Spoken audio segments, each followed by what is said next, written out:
Hello and welcome to Conversations with the Voice of Reason. I'm your host, Benjamin Boyce, and today's conversant is returning guest Dark Hegel. She also was known as Right Side of History and most recently Moist Hegel. For one reason or another, she's rather anon, and she is a sharp-witted Zoomer that I have on every once in a while to provide me a sort of vibe check for the younger crew online. In this conversation, we talk about the PR push online to define everyone to the right of the classical liberal as woke right, and why that is either efficacious or not efficacious, and her point of view on that and other issues of the day. If you're interested in more of her, you can find her on Twitter via the links below. And if you enjoy this content, consider liking, subscribing, and donating also via the links below. Without further ado, here is Moist Hegel. Legel my Hegel. Hi. How are you? Good, tired. Sorry I'm late. I was walking out of my room and I stubbed my toe and I like my the toe second to my pinky started bleeding everywhere. Oh no. I lose my toenail, so I had to wrap it up and deal with that. Oh, are So you okay? yeah, I'm super not aware of my extremities, so Yeah. You have like a early onset leprosy or something? no, I'm just distractible. In your head. Yeah. How's the dialectic treating you? Uh,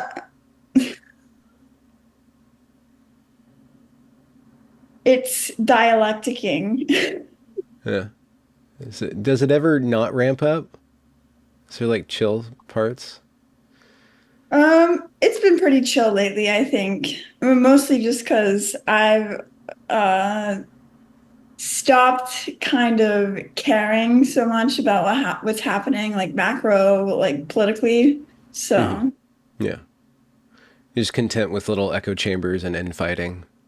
Trivial. well, more so that I don't think there's anything that basically is within my ability right now with the like just what I'm doing and like what I'm occupied with that's going to have any effect. And I think a lot of people are under the delusion that they are going to move the needle more than like an inch right now. And so I don't, I think things are going to happen the way they're going to happen. And I'm just basically sitting back and watching. So, Mm-hmm. I can't remember what prompted me to reach out to you for our third discussion now, but I find that you are continually developing. Well, maybe that's not the right word, but you have no problem with switching alliances, or you don't follow other people. You kind of follow your own internal logic. And sometimes we align up on that. And one thing that's been sticking in my craw is this PR, in my point of view, disaster of the it's not quite astroturfing, but certain people are going really hard with this woke right framing. And I think it's completely, it's just wrong headed. I don't know what it means. And the definition continually changes in order to make a friend-enemy distinction. And the people who use this don't believe that the friend-enemy distinction is proper liberal politics, but they continually engage in politics of the highest, most pugilistic order. So I'm just wondering if you have comment on that. Maybe that'll be a good stepping stone to. yeah, I have lots of feelings about the woke right, or that term. I think so. There's a lot of people, and I see like throwing around that term, and it's just like all you're doing is you're just like you're creating the contrast necessary for like, okay, you're drawing the battle lines, you're creating. like these are the sides that are going to be conflicting forces. Like, so Hmm. you're essentially creating a pseudo alliance with that label yourself. So like even though like that like if you're throwing that label out arbitrarily based on a amorphous set of characteristics, and it's mostly applied in instances where, and it's not even applied to fascists per se. It's applied when there's any type of analysis that considers any type of identity politic. And there's this kind of delusion among, I think, like some classical liberals that you can have an identity neutral politic where like where like you have a essentially enclosed chamber, and that enclosed chamber is the nation, and then you can like abstract out all identity and therefore have an identity neutral politic within that chamber within the political discourse. And I think that's a delusion, because it's what that's essentially saying is that you can abstract out your subjectivity. Oh, like it's basically attempting to perform objectivity in a vacuum. And I think that's ridiculous, because just in the way we process things and the way our brains work, we cannot like remove the fact that everything that we've experienced up to that point in time is identity contingent. It's all based on like moving through the world in your own subjectivity.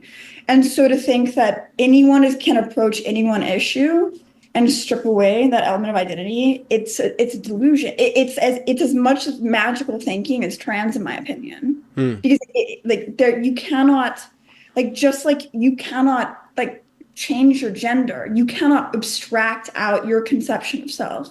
Hmm. It's a pernicious form of blank slateism, because Yeah. it can accept certain data points, and it can kind of scoff at identity politics that's rooted in biology or something like that, but it's still superimposing this idealism Yeah. of political action.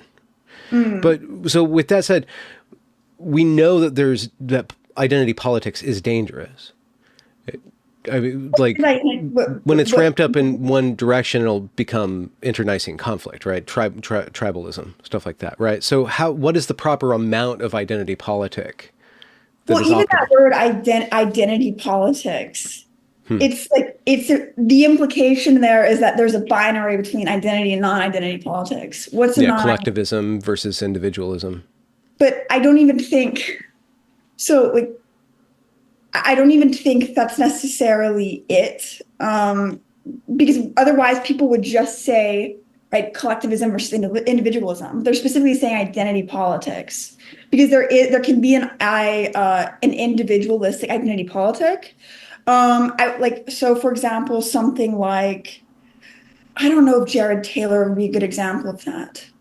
Um, but basically you can have like types of like on the Wignat spear and like white nationalists where um they believe that certain types of multiculturalism or pluralism actually inhibit the ability of the individual to express. So like therefore like you'll the individual will run up into these conflicts, cultural conflicts, ethnic conflicts, that makes individual expression not possible. And so this is kind of like more conceptualized in terms of like the individual's relationship to the state.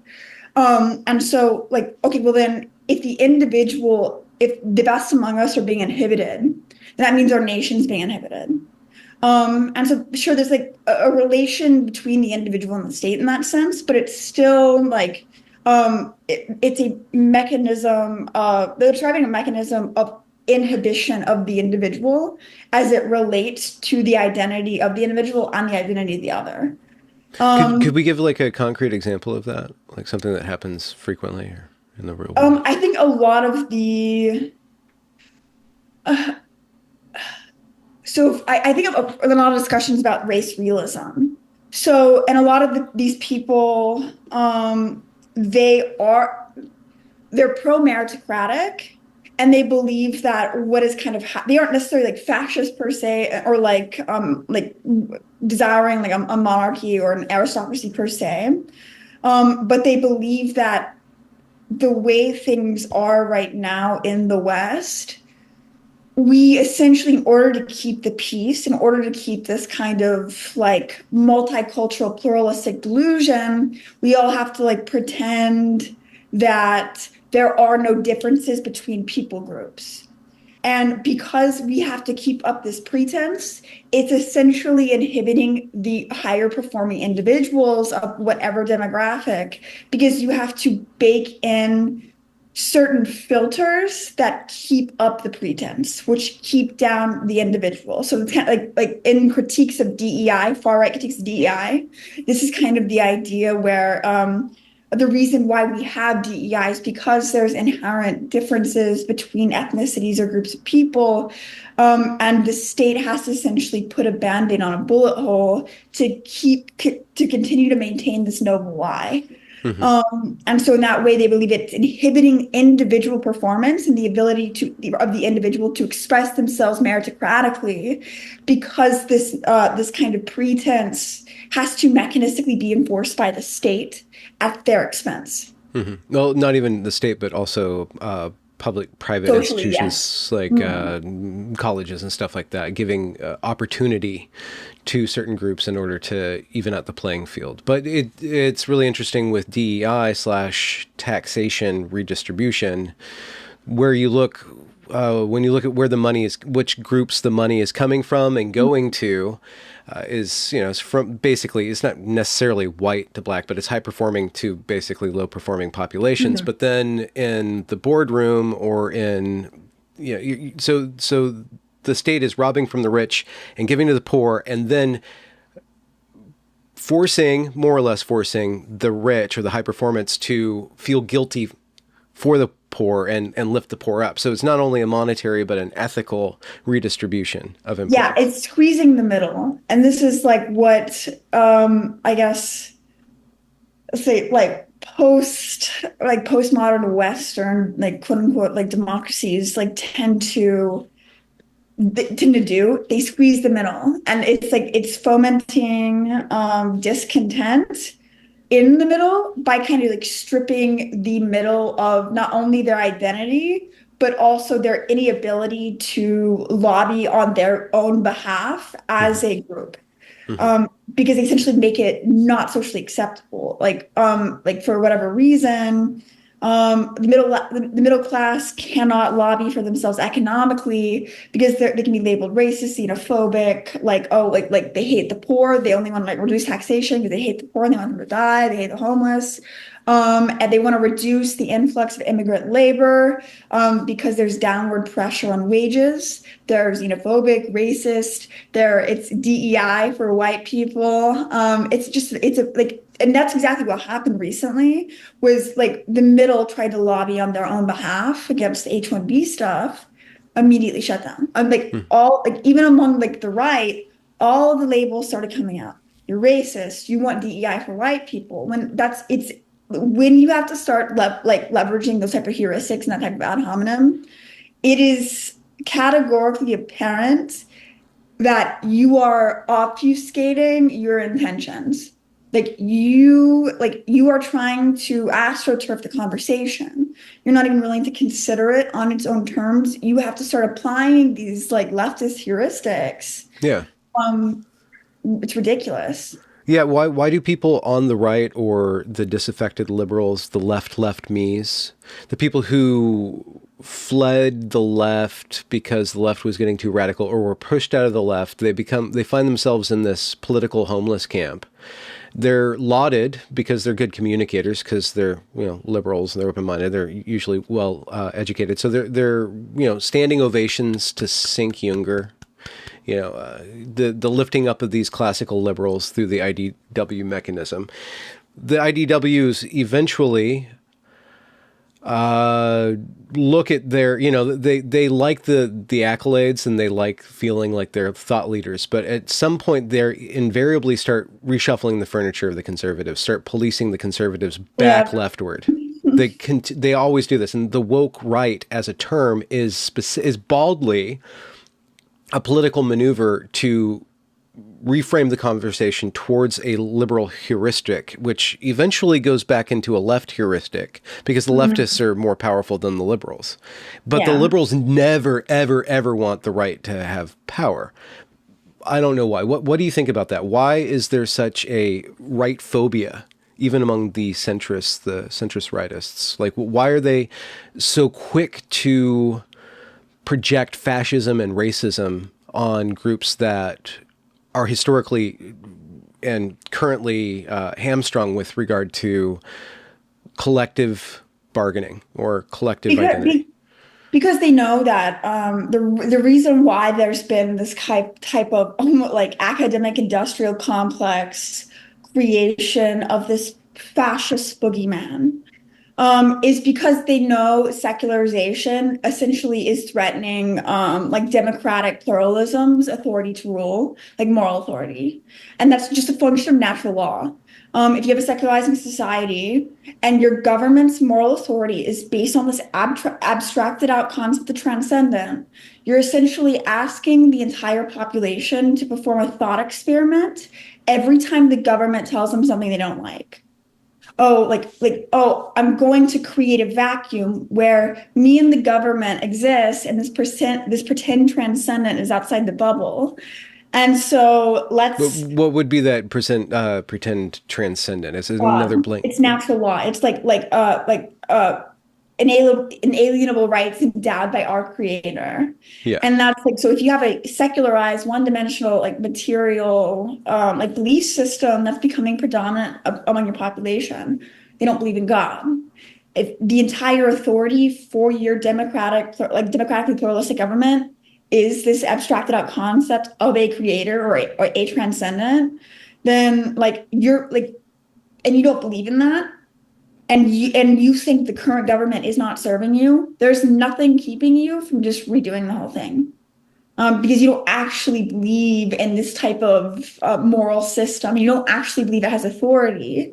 Because if you're secular and your government and like the entire predicate of your government's moral authority is based on like this concept of a God that you don't believe in, every time the government tells you something you don't want to do, in order to, let's say, like obey in that sense, and feel like they have authority to force you to do it, you essentially have to like perform what's like a thought experiment in terms of like you create a vacuum where you and the government exist and there's a pretend God that you don't believe in right outside of it. So you're performing like a thought experiment every time like you come into conflict with or interface with the government in a way that you disagree with the government or you think they're like imposing something upon you. Yeah. Because there's literally nothing keeping you from just like, hey, let's just redo the whole thing. Yeah. I don't actually believe in these things that the government is telling me I can and can't do. I don't believe this idea of inalienable rights, because who gives inalienable rights? This God I don't believe in. I don't believe these people have these rights. And so that's why the classical liberals are so worried about letting the right go. And that's because as it stands right now, most classical liberals are secular materialists. They don't even believe in classical liberalism themselves. If you are a secular materialist and you're an atheist, and you are like, let's say, drum beating about this idea of natural law, where like morality and like inherent human value is being endowed by a creator that you don't believe in, you're performing a thought experiment. You're treating politics and the way the government interfaces the population as like a theoretical thought experiment. Because like, oh, the entire population should just accept this thing, even though they don't act it out in every other aspect of their lives. They don't treat the world this way. They don't believe in a transcendent, and categorically, like at every other consideration they come up against. But you want them to caveat this in this one instance. And so, and the classical liberals, they're the ones who recognize, I guess, secularity as an inevitability in the current age in terms of like democratic pluralism. And so I think maybe not consciously, but they're aware of the tenuousness of our current condition in terms of a progressively secularizing population. And so I think that's why they are preferential to the left in terms of the left is closer to their worldview because the left is like ostensibly like atheist or materialist. Your mileage will vary with that. And the right believes in a transcendent largely. They believe in authority to rule. One's more dangerous in terms of like imminent ability to basically claim authority. Like the other one has to basically it's a slower process. They have to condition the population for their role, and that's what we've been doing in the public school system in terms of like of our democracy, our republic. We basically have been like just treating it as a foregone conclusion that, oh yeah, like these rights that are endowed by our creator. Oh yeah, I'm an atheist. That's a contradiction. That's causing like cognitive dissonance. That's inherent friction. And so I think more people on the right are kind of recognizing this contradiction. The problem is because the development of right-wing thought has been intentionally inhibited and intentionally constricted. The default is like right-wing populism tends to lend itself to fascism or an ethnopolitic, because that's the most, I guess, like just heuristically available. Because within a secular materialist worldview, they maybe this describes why like Wokel and James Lindsay, or Michael Young and James Lindsay, just have a sticking point with the right, even though I can't really understand why, because they eventually agree with everything the right is saying, but they want patriotism, not nationalism. Right, they want civic belief, but a false civic belief. Even Jordan Peterson, when he talks about religion, is always talking about God in terms of a thought experiment. He'll never break out of the thought experiment. And once you abstract that onto politics, there's this thing. Well, it's like, well, if the right gets power, then they're going to act in a materialist way, blood and soil, and it's going to be deadly to the entire thing because they're not going to be able to act in this liberal way where we can communicate and foster ideas and trade with each other in this way, because everything's going to be internecine conflict, which it's not necessarily going to be the case if the right is allowed to develop itself around ethnos, around interpersonal connections, and then facilitate intergroup trade, whether it be thought or monetary or economics and stuff. It doesn't have to necessarily snap down to war. But I think from the liberal, materialist, liberal secular point of view, they always just fear that it's going to be war, because I don't think that they can see the true transcendent that the right sees. Well, and that's because, like, if you know, like, for example, with Jordan Peterson and with James Lindsay, they take kind of the empty shell of the thing. And like, okay, James Lindsay wants patriotism because he wants to use patriotism instrumentally. Patriotism is a means to an end. But if you actually, like, take what patriotism is connected to, a sense of national identity, national like identity, he wants to essentially scoop out the middle of it and keep the shell and instrumentalize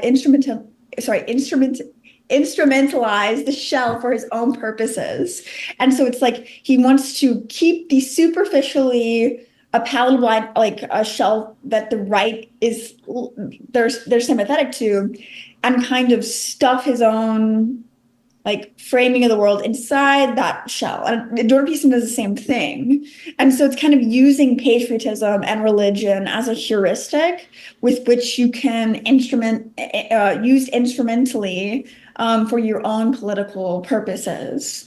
But if that thing is the authentic thing, then there is no room I guess, like, there's no room inside of it necessarily for you to get a foothold and use it for your own purposes, because the essence of the thing itself is present. There's going to be no room for you to like attempt to manipulate that. So you have to Mm. keep the skeleton of it and keep essentially people from producing the authentic version. Because if they do, then this type of moderating force that I think the classical liberals present themselves as will not have the influence that Yeah. they desire.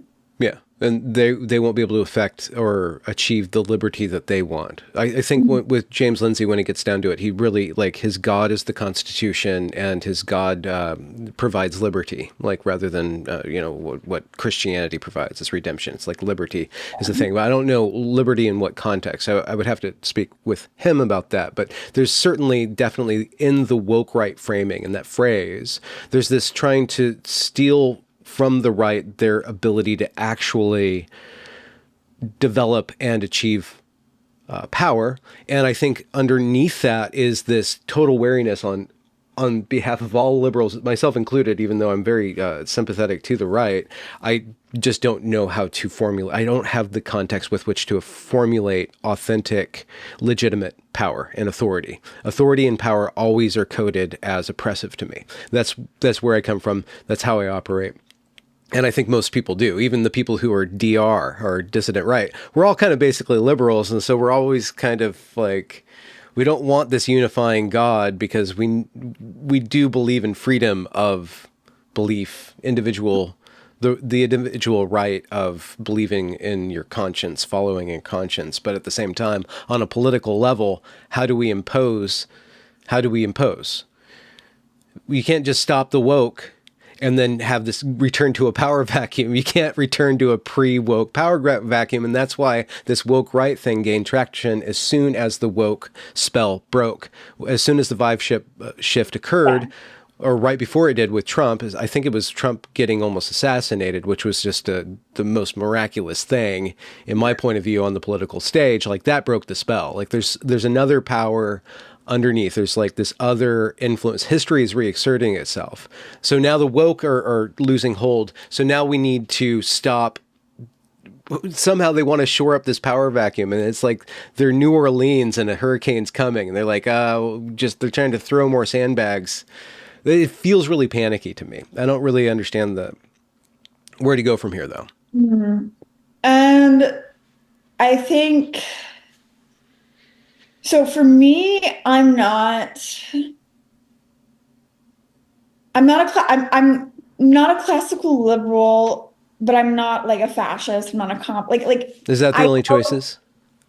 I'm And wait, politically you've dropped the agnostic. word fascist quite a bit, and we should have you define Yeah. that in somewhere. Just like as a preface, I consider myself let's say prescriptively agnostic, like politically agnostic. In terms of, I don't necessarily think like a political ideology available to us, and lobbying or using that ideology to, let's say, rally behind, Hmm. is going to be effective.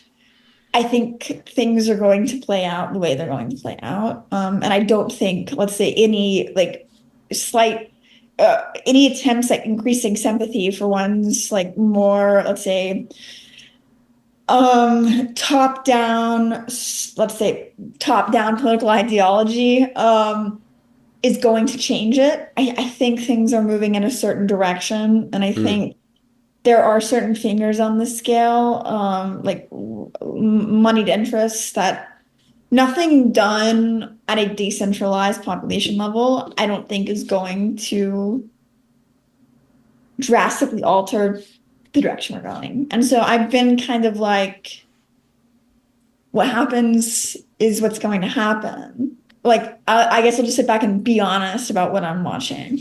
Hmm. And so, but in terms of, I don't know if you're familiar with Paul Gottfried, um, but he wrote a book about fascism, and he essentially describes Nazi Germany and Hitler as what he refers to as a radical fascist. And he's saying there's a distinction between fascism and radical fascism.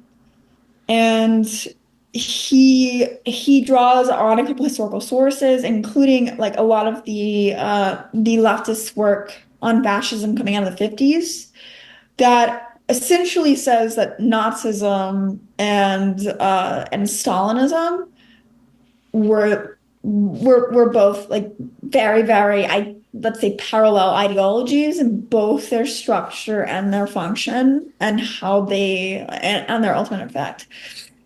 And so the difference between radical fascism and like regular fascism is radical fascism, it tends to be more anti-Christian than regular fascism. And if you look at the Nazi regime and you look at even Stalinist Russia, there's a key element of anti-Christian, and partly because the state, like in that degree, radical fascism, the state almost is not okay or is not content competing with another ruler, meaning with another god. The state wants to be God. The state wants to be the state of exception.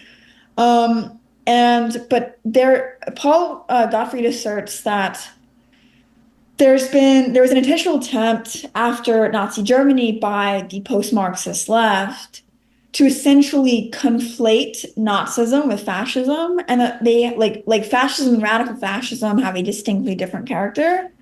Because radical fascism manifests more similarly to Stalinism.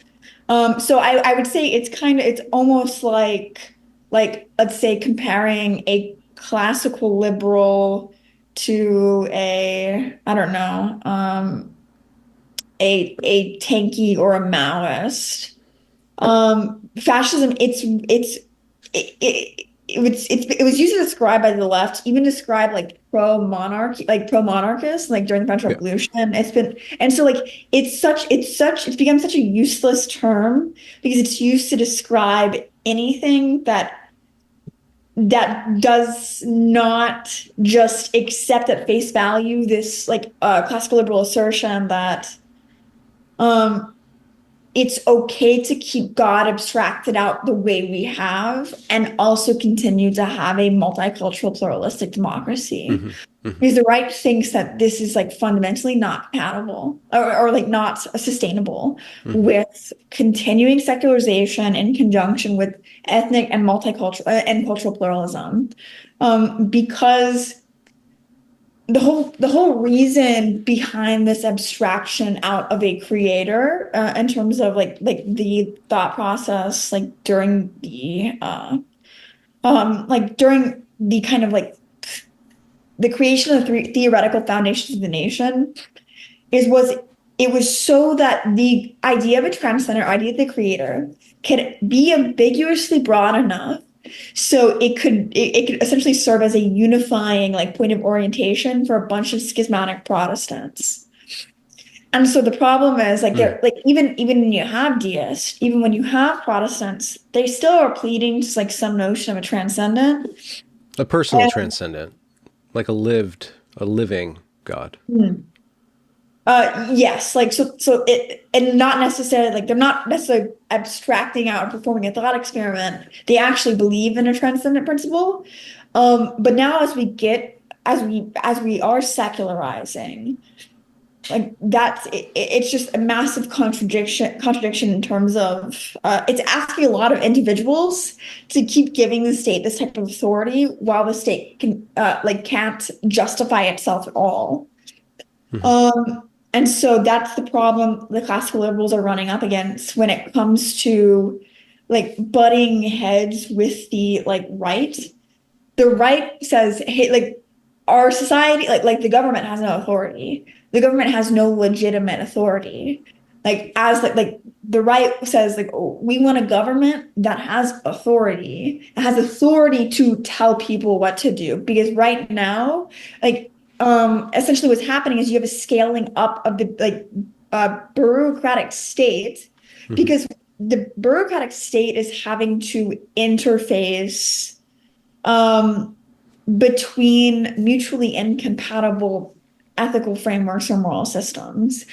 And so like originally, like because there is still a compatible or a roughly a roughly parallel type or structurally similar moral framework, during that founding of the nation.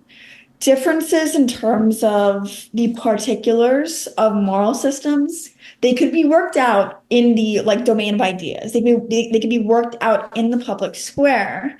Right now, nothing can be worked out in the public square because you're not going to bridge the gap between someone who believes like authority comes from like the divine, and the divine has basically like demanded a hierarchy in terms of like the ordering of the natural world.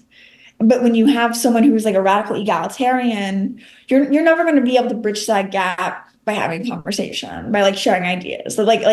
Because fundamentally they're both religious beliefs. Yeah. Yeah. Um, and they're not compatible religious beliefs. They're religious beliefs with entirely different cosmologies. Well, Um, yeah. Sorry, well, go on.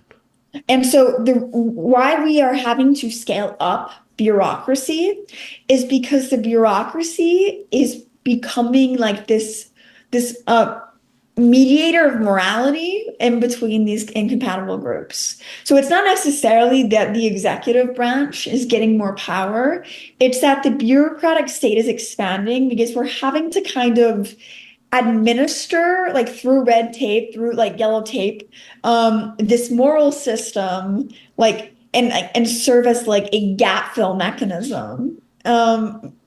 Because that's essentially what DEI does, what ESG does. It's attempting to, let's say, any like slow, like boiling frog type of way, like remediate this gap in like, I guess, like worldview. There's this tremendous disaster happening, I think, still in Los Angeles, the Palisades, huge fire. And just purely perfect California story. Probably arson, who knows, but untold damage occurring. Total failure of the state, well, at least the government, local and state government and county government, to address the situation.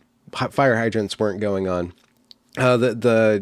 You know that they have terribly high taxes, but their fire department had been shrunk down over the course of ages to like be a skeletal crew. Where's the money going? And then when they initiate the rebuilding, people are already saying, I don't know if it's going to be true or not, but they're saying there's so much reams of policy and so much bureaucracy that's going to go into rebuilding this that it's not going to even be financially viable to rebuild these things. The government will probably just rebuy it and sell it to really big, those construction agencies, and they'll just throw in a bunch of condos and it'll just be terrible. But there's a lot of that's a really ripe kind of metaphor to explain what we're discussing right now. But one thing that I wanted to point out with regard to in Portland, Oregon, it's really difficult to do any sort of remodeling, any sort of building, because there's all this bureaucracy in place. And the bureaucracy serves the function of standing in for the trust of the people of the community for itself, right? Rather than trusting your neighbor to do the right job or trusting the previous owner to do the right job, the state comes in and says, "Well, we'll make sure that they're trustworthy."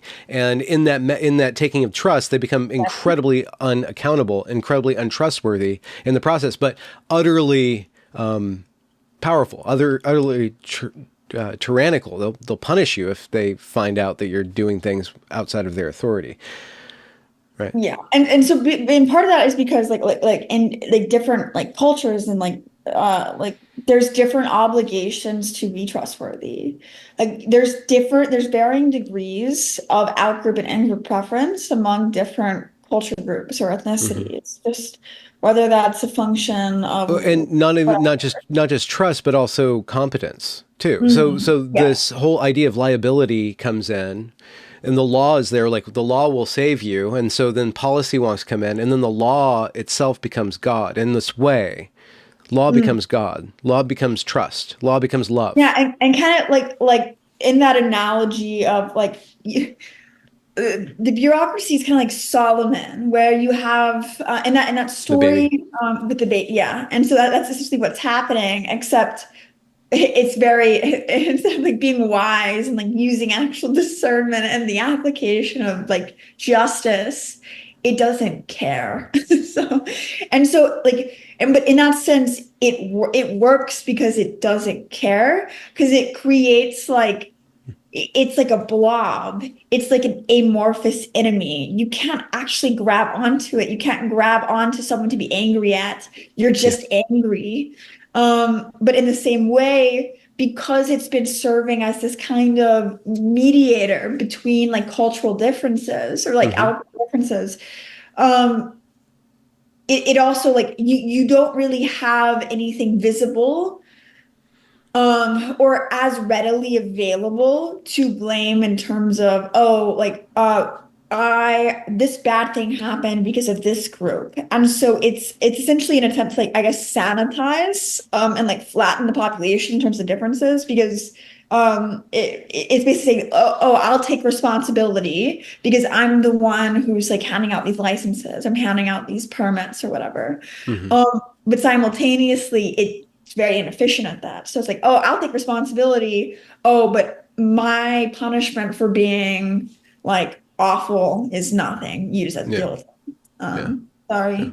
And so the weird thing is that once you get into right wing discourse, and they start talking about dismantling the Civil Rights Act. You know, they listen to the liberals. The liberals, yeah, but let's stop wokeness. They're like, well, if you really cared about this, you would end the Civil Rights Act. You would completely you would kill the government dictating my freedom of association or like limiting my freedom of association. And then, but the reaction to that is a liberal, good meaning liberal, is like, wait, what?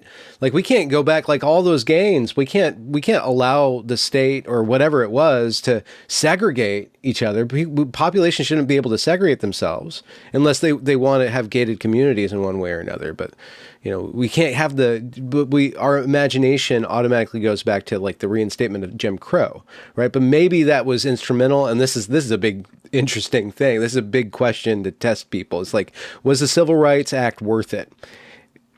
And you have to ask that question after getting them to admit that what the Civil Rights Act led to is DEI and wokeness and the complete incursion of government into your belief system and the ruination of all of our inherited cultural artifacts by Netflixing them into, you know, now black people are the Queen of England because it has to go. We have to go there. We have to equitize the whole thing, right? Yeah. Oh. um, and I think because this started like the government, especially in like New York City and Chicago, they were trying to break up ethnic European enclaves. Like when you had like Latvians and Hmm. like Irish Catholics, and they were like so part of the reason for like busing in the North was as a function like these like black people being bussed in, they were being used to break up these ethnic enclaves, so they'd be Jewish or Italian. And so um because the government viewed like these pockets of ethnic kind of cultural preservation as a threat to American identity. And there was this big push to like create an American identity in the early 20th century. And then Why was that necessary? Like, what was the rationale behind it was that? post kind of like the post it was post-war. And it was like Post this Civil War. no post World War II. Oh, okay. And so because like Daryl, I don't know if you've seen a bunch of Daryl. I know you've interviewed Daryl Cooper on here, but he's done a couple things. He has a podcast episode called Blacks and Jews. Hmm. It's very very straightforward, but it's about the Jewish New York Jewish and Black communities like from the 30s to 60s. And he discusses this kind of this dynamic between these different ethnic interests, where there is this like pull back and forth in terms of like getting power over the local government, or like where you had certain schools where one ethnicity was the predominant ethnicity, and so like all people in the school were that ethnicity, and so you had problems in terms of like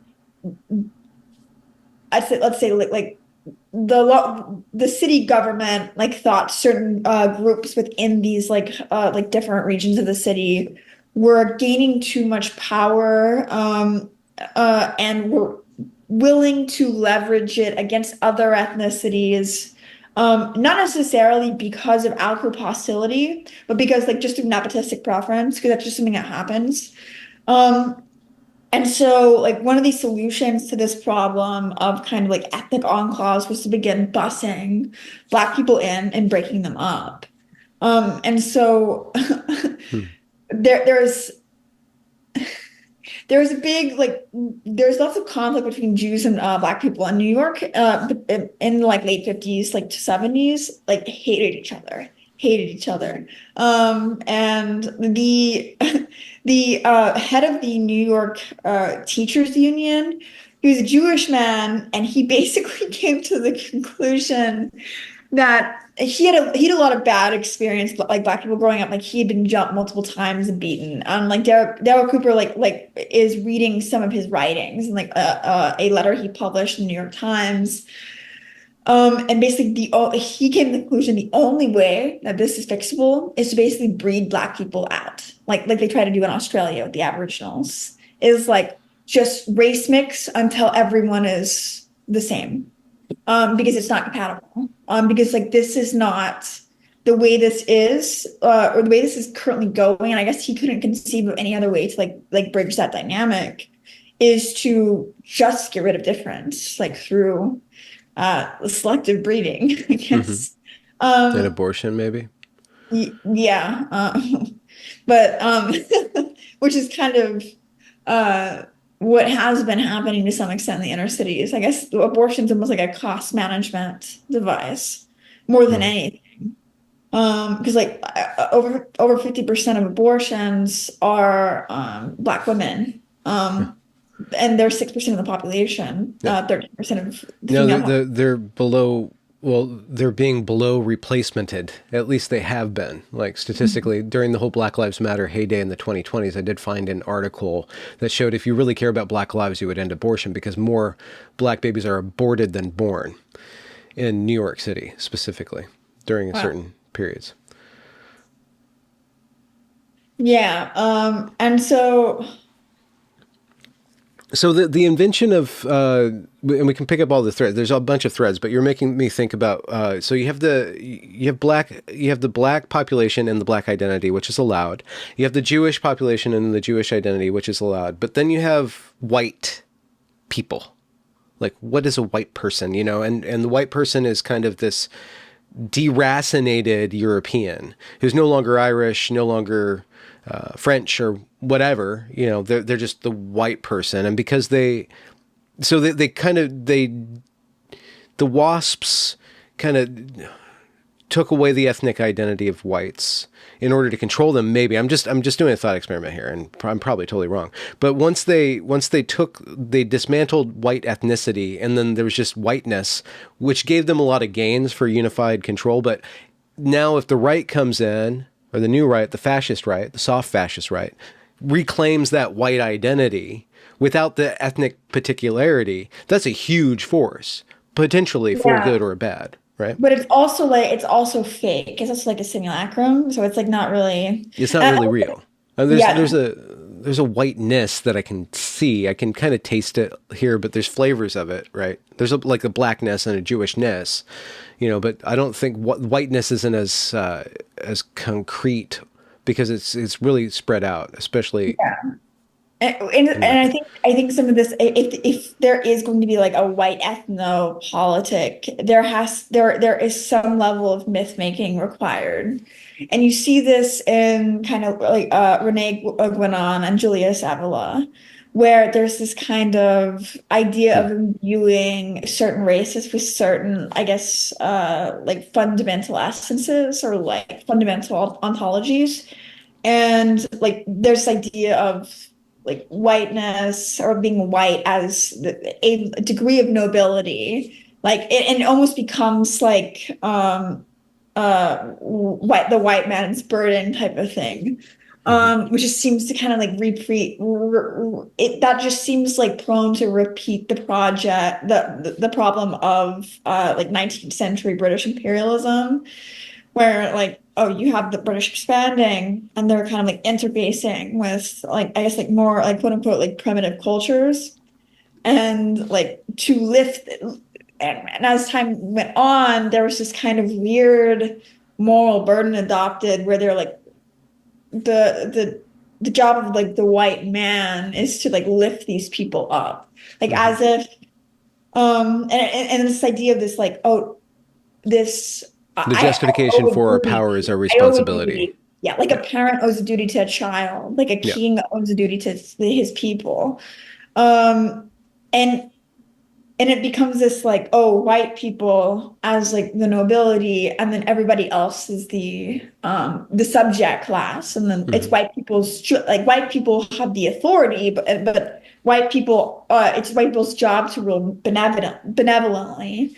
Hmm. Um, and I I don't kind of see that heard, within the right. I see paternalism for white people by white people. I don't see so much. I think there's like with the H1B1 and with a lot of different things and their objections to globo homo and neoliberalism and neoconservatism. They're like, leave us alone, let us rule and elect rulers that are for us yeah, rather than trying to this be is more dominant. fringe. It's more common in like the Baptist, like the Bronze Age pervert, like Nietzschean vitalist type stuff, and it's a little more esoteric. It's not Hmm. mainstream, but it's growing very Oh, fast. really? You think so? Um, Like this dominant, like the this Grecian like conqueror? Evelyn, almost type of myth making, and it has a very pagan flavor. Hmm. Um, but it's growing because it's very like masculine. It's very aesthetic oriented. Hmm. And like a lot of these guys, like they're very into like bodybuilding. They're very like Yeah. into aesthetics in that sense, but not just aesthetics in terms of like the male body, but like beauty. They have like an ideal kind of Hmm. like white as snow. Like it's oftentimes like a very idealized, Yeah. like almost like Nordic, like white hair, blue eyes, like almost like an elf race. Like, Yeah. and I feel like that's kind of um a kind of construct of a consequence of this idea of whiteness as nobility. Like they're like white people are like an elven race type Yeah. thing. Like a collectivist power, will to power.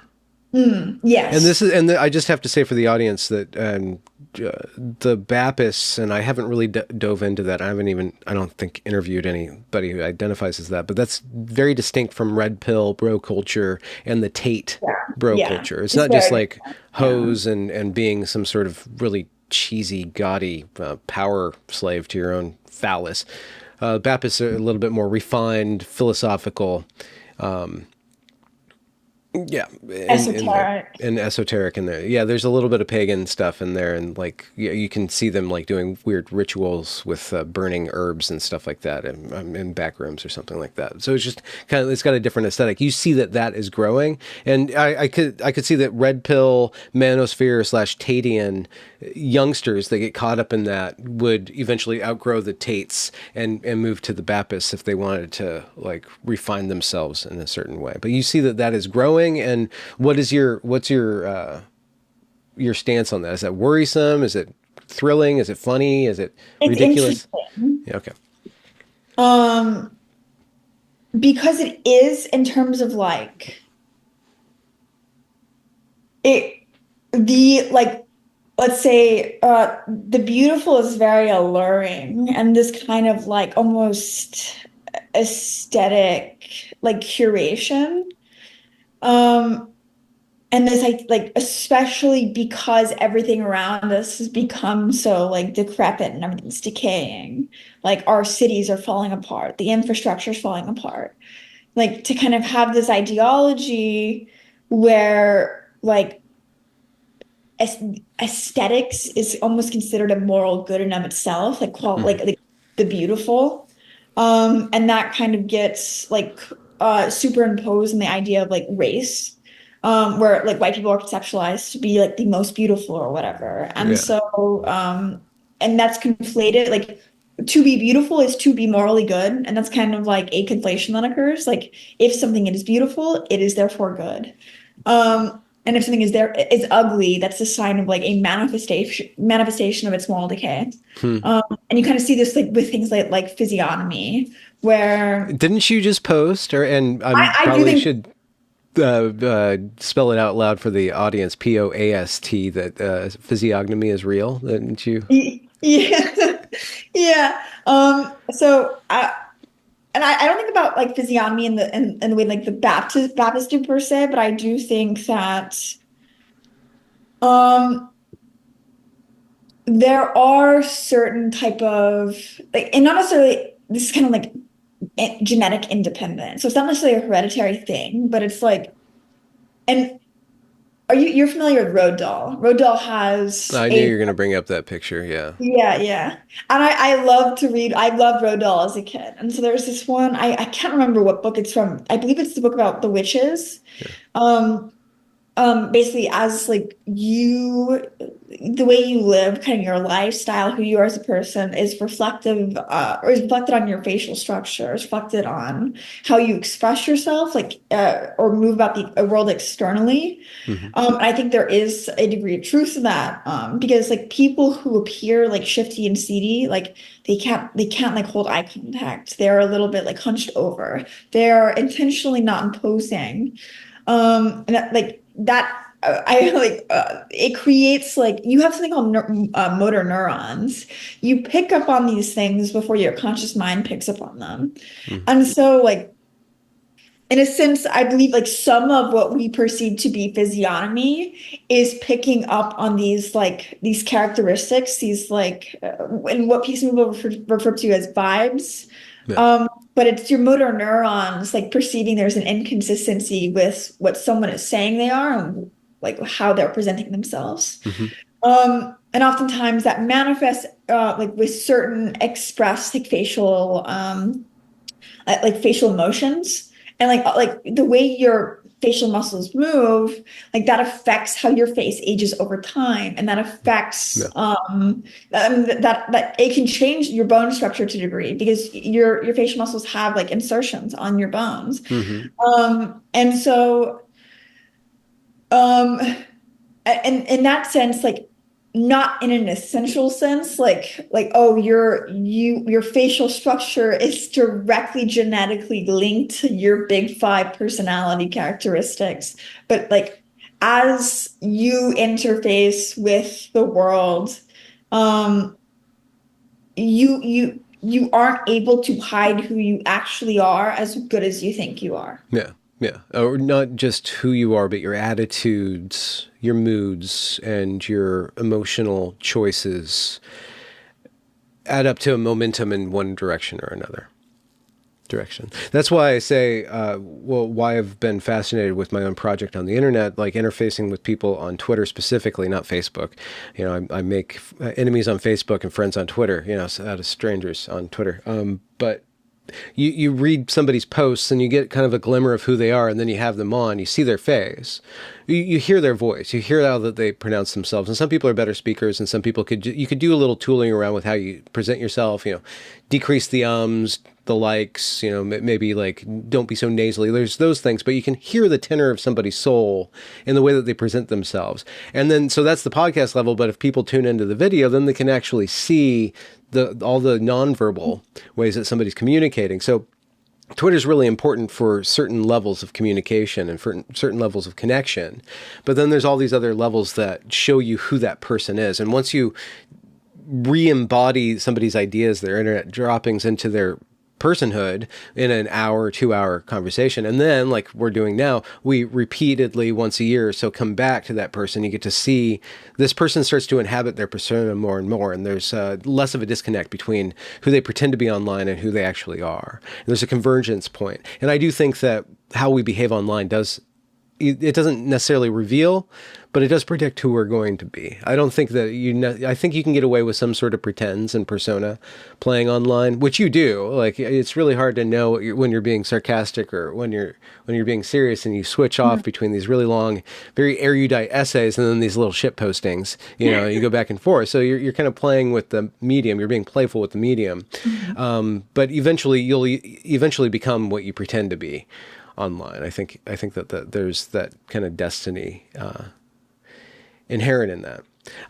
We got off the topic of politics into the topic of personality, so I don't know where to go next. Yeah. And and when I've like spent time on Twitter and like around, let's say, like talking to people who spend a lot of time on the internet, on like involved in like the political, on the political internet, there are certain, like, I guess, like turns of phrase or like that I have to be careful not to use, because I will misperceive the degree to which a phrase or a term or an understood concept is basically only extant online. Mm-hmm. Like, there's this word that I heard that people have been throwing around recently called turbo normie, and it Yeah. just makes me laugh. But like, to kind of like say something like turbo normie like in a conversation, you sound so goofy. It's so goofy. Or like to even like use the word like alpha or beta or like a Yeah. sigma or simp in the real world, like it's such, you're such a dork. Like that's what people will perceive you as. Like we are using these like these words in real life, because like I think there's a disconnect, especially on Twitter, with how influential Twitter is outside of Twitter. And Mm-hmm. I don't, I think it as a whole, it moves the needle a bit, but it's not as culturally, Relevant, yeah, salient. people Maybe, as maybe people. not. I don't know. I think you have to wait for it to take shape. Like with the H1B1 thing, something happened on Christmas where I don't know how it all happened, but all of a sudden it was Christmas and somebody made a post, and then all of a sudden everybody was dissing on Indians or not dissing on Indians, and then Elon told everybody to go F their own faces if they disagree with him about like Yeah. importing massive amounts of potentially highly skilled labor. It was really weird. It was like everybody was just like embroiled in that, and then the needle was moved, and some opinions were changed or something like that, and then the right wing was like, "Oh, we won" or something. But it was like this 2 or 3 day like just fever dream, and it's been happening. It's weird because the left used to do that. They used to have like woke crazinesses, moral panics about this thing. It was the most important thing in the world happening, and then just die out after 2 days. And now the right is ostensibly in control or dominant on that platform, and they just do the same thing because the platform is we're really bored and we're all going to jump on the thing. That's the thing that we're all going to jump on. So there's just this constant lemming effect of whatever it is. So it's really difficult to say, is this real life or is this just fantasy? And I think part of that is because you had most of like the progressive or woke left migrate to blue sky. And Are what they was still there? left, yeah, can you hear me? Oh, yeah, I mean, are they still there on that Oh, blue oh, oh, I sky? think so. Are you still there? My bad. Um, I believe so. I haven't been keeping track of that, mostly because like I just like woke. It's almost like boring, like old hat now. Yeah, And yeah, it's just like it's predictable. Everyone knows how it plays out. I'm just bored of it because I spent like the last 7 years and yeah. just surrounded by it. It's not. And I think that's why a lot of the classical liberals are kind of losing a bit of influence. It's because like everyone knows what woke is now. Everyone's bored of it. Nobody cares. We know the playbook. Yeah. And so what's happening, I think, on Twitter is the leftmost 20% of right-wingers have basically replaced the woke. And so they're like that, they're performing that like social, like moral policing function. Yeah. And they're trying to like, right, they're shaming people. And the moralizing, the mechanism of moralizing that the woke used, identical. It's identical. Like that the thing that they're doing. And it's like, apply this term that has this kind of this heuristic load where the person, if they want to refute this accusation, they have to go into a diatribe where they have to define the word and then refute and then go through categorically and deny that they are those things. But it's hard to deny like a word that the person where the person throwing it at you intentionally constantly change the definitions. It's a floating concept intentionally. Same thing the left does with the word fascist. Same thing they do with racist. Woke right is just racist. It's just fascist. It's just right now, like Hmm. the 20% leftmost right wingers just know that they can't explicitly say the word fascist because it will be like it will be immediately clear what is happening. And so they have to create new words to essentially say the same thing. Yeah. Oh, you're fascist, but I'm not going to say fascist because I know you're immediately going to like dismiss me as another kind of iterative phenomenon of this thing that we've all been dealing with. Yeah. Yeah. It's fascinating because the 20% of the right that's on the right is so used to being shamed and bludgeoned by that tactic that they just turn it around and meme their enemies to death. It's really kind of funny. I mean, they'll go after you, and then the person who went after them will say, "Oh no, there's cancel culture again." I'm like, well, why would you kick a hornet's nest? Why Yeah, would you yeah, go and kick a hornet's nest and then say, yeah. "Oh, they're stinging me. They must be woke"? Like, no, there's these tactics that are used regardless of your ideology. Tactic like the predictor of how people are behaving is more to do with It's strategy like and mimetic position. warfare. Yeah, It's it's just like warfare. yeah. Um, It's not but it's predictive.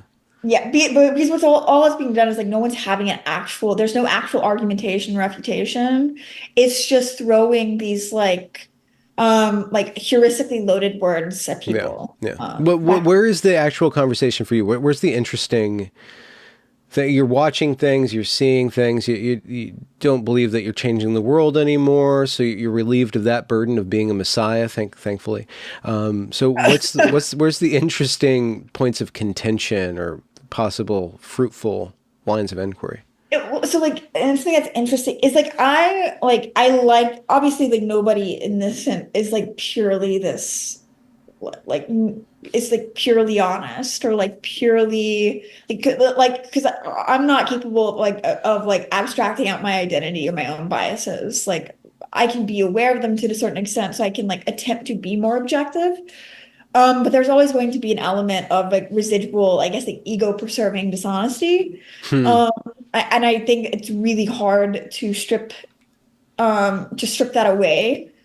But I think now I'm just like attempting to, it's really interesting to watch this play out and like watch like people have like obvious glaring contradictions and like literally say like two contradictory things in the same sentence and like continue. Like it's very interesting um and how people will like conceptualize themselves as this like champion of truth while simultaneously holding ridiculous like viewpoints or like having a ridiculous like facially dishonest analysis or facially post hoc like retrospective like witch doctoring of like Hmm. oh it happened this way when that's clearly it clearly did not happen that way. That's you like superimposing like what you wanted to happen. You're framing on it so you can like politically instrumentalize like whatever conflict for your own immediate gain. Um and so like I don't really have like on Twitter, I don't really have a brand or a shtick. I mean, I Well, just yeah. like Why are you moist Hegel now? You went from dark to moist. What is this yeah, fecund cavern that you're describing as you? it's because of Sam Hyde's response. He talked about Okay. moist critical, and like someone I know on Twitter was like, "Hey, we're just changing our names to moist because it's funny." And I was like, "Okay, I don't care." 'Cause I really don't care. I use Twitter like for fun. I really don't Yeah. care about and I like creating a brand or an identity on there because it was always just for fun and kind of like my own amusement and like sharing my own ideas. Yeah. Um, as opposed to kind of like, I feel like a lot of people use it in their like identity constructing, like they're creating like or persona constructing. Hmm.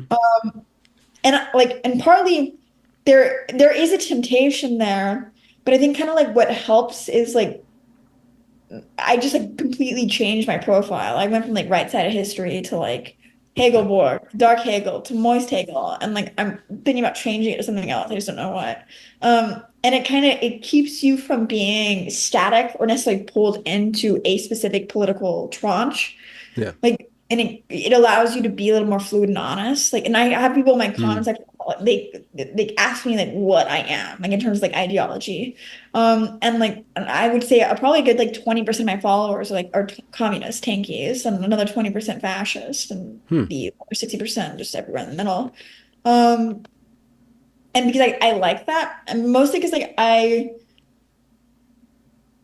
feel like being prescriptively agnostic in terms of like what ought to happen, it allows you a little more, I guess, uh, it enables you to be a little more dynamic in terms of your descriptive analysis, um, because you're less motivated to like alter what you are observing post hoc to fit your prescription, to constantly like iteratively change what the variables you're observing Hmm.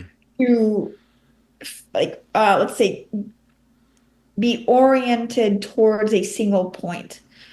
Um and that requires I mean if you're consistently like going towards that point and you have a political prescription and the eminent, you you almost have to doctor it a little bit because there is not even with like classical liberalism, even with fascism or like communism, whatever, nothing that we are observing, I think, inherently lends itself towards any one of those like three framings. Like the way things are, none of those three are self-evident as a solution. Hmm. Um, and so basically the facts and the information and the perception of reality has to be doctored a bit to make one a little bit more self-evident than the others if you are prescribing that thing. Hmm. Yeah. It was interesting in just analyzing my own behavior over the last, I guess, 6 months or so. So Konstantin Kisin produces this term woke right. Daryl Cooper goes on Tucker Carlson's show, and then Konstantin goes after Daryl for being a Nazi apologist, basically, and then a large swath of centrist right go after That Daryl for that being. that one shocked me because like I've listened to all of Daryl Cooper's stuff. I loved like Daryl Cooper's podcast because it's just so information dense and Yeah. informative. Yeah, and It, it's very sympathetic. I mean, even the right, his friends on the right call him a bleeding heart liberal because he cares so much about the different populations. He's very agnostic with who he cares about. He cares about humanity. It's very evident. So watching him being called a Nazi sympathizer when yeah, I was just like, he's that's criticizing everybody that's killing millions of people and they're all responsible for it, and some people can't take responsibility. But anyways, that term woke right was used, and then Lindsay takes it up, and I'm like, whoa, whoa, whoa, whoa, whoa, something's changed here.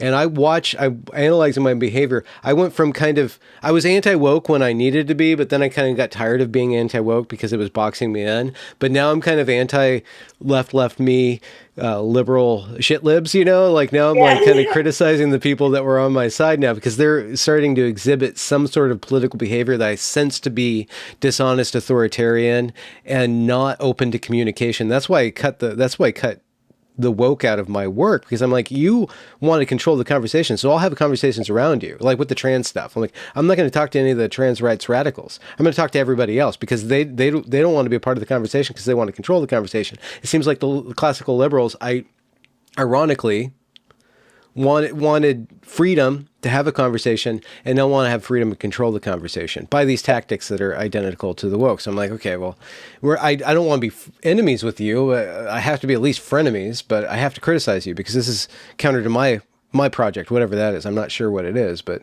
it's counter to my virtue. or at least my work. I My think part of work that is, survives on communication, on connection. I think part of that is because of that, like that it's almost a degree of reputation management in terms of continuing to allow democratic pluralism to exist. Because you essentially have to find like obfuscate this like coming or at least developing contradiction in terms of like just like morally incompatible frameworks and like conceptions of the world. Um, and I think that's why the woke arises as a mechanism. Hmm. Um, it's essentially reputation or like I don't know reputation management, but it's like someone like to analogize this on the individual level. It's like someone who is like popular in a group, and something is going to come out that's essentially going to pit one section of the group against them. And so in order to keep the group unified, the person has to manage their reputation.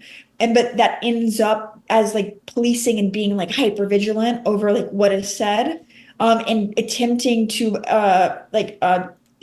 display or attempting to apply soft power Yeah. to in a dishonest and subversive way to Yeah. control the conversation to make sure what is said is not said. Yeah, and Um, it's just it. And when the classical liberals are the ones who are doing that, it's just like you just completely changed on a dime from decrying this behavior to employing it to your Also, ends. It's like, you've discredited your own project. So yeah, in seeking out to reputation manage and not like and listen to that analogy, you've shown why this doesn't work. yeah. Well, or why this is inevitable somehow Yeah. that people behave in this way. In terms of this doesn't work, there is no, let's say, you cannot unify under an abstraction in this way that you're trying to make people do. That's the question. This is the question that I asked the right. This is the question I asked the classical liberals. Like, well, is it like Dave? I had a conversation with Dave Green and Neil Shenvi about like the woke right term just a few days ago, and Dave said something that stuck in my head about. I think he said that he believes it's inevitable that collective consciousness or awareness as a political project for so-called whites or whatever for the middle, it's just inevitable because they have been barred from that, and they see that that's the only way that they can get their goods and preservation. So like, to what degree is that going to happen? To what degree can it be affected to be less radical or more amenable to a pluralistic society? To what degree can we still have pluralism? Like the rape gang stuff in the UK. I don't know if the UK is going to grow a pair or drop a pair, but they definitely do need a pair of testicles, to clean up that mess. They need power. They need actual hard power, and they need to draw a hard line between in group and out group and preserve the British people as a people that's founded on blood, lineage and land, ownership, property. And until they have that, I don't know to what degree they can do that because they're so nice and stuff. America is a different story because we can still have enclaves because we're so spread out. We can potentially have that. And I think the problem with America is like you could probably have an ethno-nationalist movement in Western Europe and have it be logically consistent. Because you have a tradition to like plead to, like you've been on the land since like time immemorial. I don't think such like you would have to do mental like insane mental gymnastics to like arrive at the same place in terms of an American white ethno identity. Mm-hmm. Um, and but I disagree. Like I believe there is going to be some sense of like consciousness raising. I don't believe that will ever be allowed to get any type of Cachet. yeah, like any But type but of we do need an identity. So some amount of identity is necessary. Some, right? I don't well, you can manage you need an identity in the absence of a managing let's say, force. If you have a bureaucracy to manage discontent, and whether that's done in a way with the consent of the population or not, you can manage it like theoretically, like ad infinitum. And like so, and I think what's happening, and I think the problem with Doge, I think we're going to begin seeing more and more integration of LLMs into government decision making. Um, And public opinion policing or Potentially, manufacturing. um, but I believe that that's going to matter less. I believe as we technologically progress, collective will matters less and less. And Hmm. like Yanis Varoufakis is like hypothesis like techno-feudalism, where we haven't been in a environment where like capitalism has existed in any like legitimate sense for a while, if ever. And the reason for this is like if you have regulatory monopolies or national monopolies, that's not a free market by definition. Like, so that's not a free market. Because like you have someone artificially able to affect price discovery, Hmm. through monopolization, through artificial restriction of supply. There's no natural price discovery occurring. And so we have that at pretty much every level in every industry where you have these corporations lobbying for both national and international regulatory monopolies. There's no legitimate price discovery in the sense where you have such a massive regulatory mechanism to where you and the interface between like public-private partnerships um, are able to essentially block out like competition because they are artificially increasing the regulatory burden to their own benefit. And so regulation benefits corporations, these super like strict regulations, ESG benefits corporations, Hmm. um, and they're using it as an anti-competitive measure. They're using it to block out competition, to increase the regulatory burden in terms of entering a Hmm. specific sector. Um, and and so the idea that there is a collective like, but on the other hand, there is not going to be like a collective, let's say, working class labor movement because that's also being managed. Hmm. Neoliberal kind of, let's say, like post World War II states have massive like welfare, have massive welfare platforms. They essentially manage discontent. No one is destitute except for like homeless drug addicts. No one is effectively destitute because they are given like a very generous like benefits package from the government.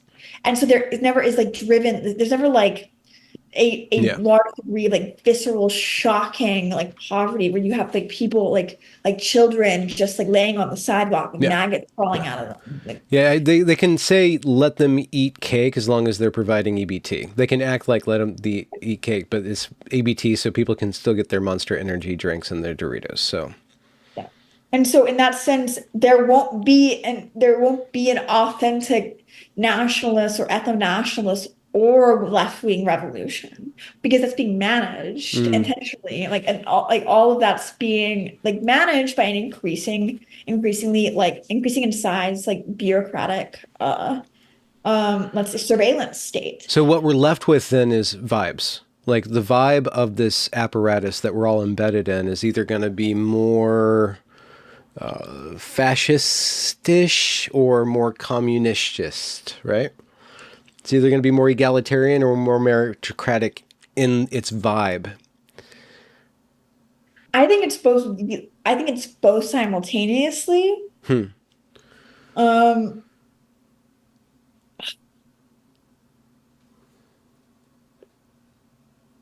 so so but I want like so to point out something about like for example Doge. Um, and why I think it's both simultaneously and not necessarily discretely one or the other, is because there's a degree of instrumentalism and like pragmatism going on here. And like there's not necessarily I believe there is like a direction things are being oriented to, but I Yeah. believe at the like local level in terms of like time and events, there is a degree of kind of almost superficially incoherent pragmatism being applied. Like this pragmatism's like being applied in service of a specific orientation, a specific idea of where the moneyed interests are like guiding things. Yeah. But at the local level, like I think people let's say misdiagnose things because they're looking at a individual act that was always pragmatic and not ideological.